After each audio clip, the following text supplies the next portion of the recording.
తెలంగాణ రాష్ట్ర ప్రజాప్రభుత్వంలో క్రీడలకు అధిక ప్రాధాన్యత ఇస్తున్నాం. గౌరవ ఇబ్రహీంపట్నం ఎమ్మెల్యే శ్రీ మల్రెడ్డి రంగారెడ్డి వెల్లడి. ఇబ్రహీంపట్నం నియోజకవర్గం అబ్దుల్లాపూర్ మెట్ మండలం బాటసింగారం గ్రామంలో నేతాజీ సుభాష్ చంద్రబోస్ 128వ జయంతిని పురస్కరించుకుని ఏర్పాటు చేసిన కబడ్డీ టోర్నమెంట్ను ప్రారంభించిన గౌరవ ఇబ్రహీంపట్నం ఎమ్మెల్యే శ్రీ మల్రెడ్డి రంగారెడ్డి గారు.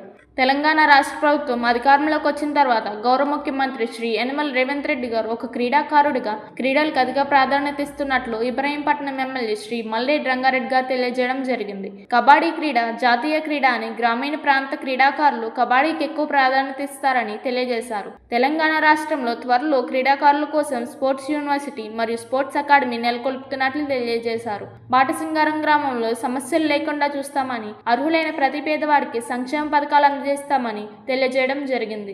ఈ సందర్భంగా టాస్ వేసి కబడ్డీ క్రీడలకు గౌరవ ఎమ్మెల్యే శ్రీ మల్రెడ్డి రంగారెడ్డి గారు ప్రారంభించడం జరిగింది. ఈ కార్యక్రమంలో గడ్డి గన్నారం వ్యవసాయ market committee chairman Shri Elka Madhusudan Reddy, senior Congress నాయకులు EC Shekar Goud, vice chairman CH Bhaskarachari, Peddamberpet municipal chairperson Pandugala Jayashreeraju, vice chairman Chama Sampoorna Vijayashekar Reddy, మాజీ ఎంపీపీ బుర్రా రేఖ మహేంద్రరెడ్డి గౌడ్, మాజీ జెడ్పీటీసీ సభ్యులు బింగి దేవదాస్ గౌడ్, స్థానిక మాజీ ఎంపీటీసీ సభ్యులు కౌశేటి వెంకటేష్, కోఆప్షన్ సభ్యులు గౌస్ పాషా, పలువురు మున్సిపల్ కౌన్సిలర్లు, మాజీ ప్రజాప్రతినిధులు, కాంగ్రెస్ పార్టీ కుటుంబ సభ్యులతో పాటు నేతాజీ యువజన సంఘం అధ్యక్షులు మోడేపు గణేష్ గౌడ్తో పాటు పెద్ద ఎత్తున గ్రామస్తులు పాల్గొన్నారు.